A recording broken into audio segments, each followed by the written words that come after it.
Back here, we're working to learn when the man who allegedly stabbed a Duluth police officer is expected to be charged. It happened around 12:35 Saturday morning near 1st Avenue West and 1st Street downtown.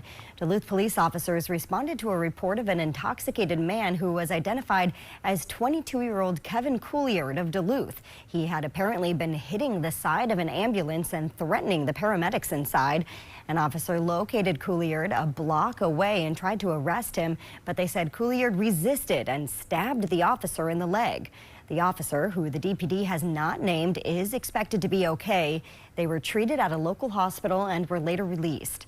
Couliard, meanwhile, is in custody at the St. Louis County Jail, expected to be charged with assault and other felonies.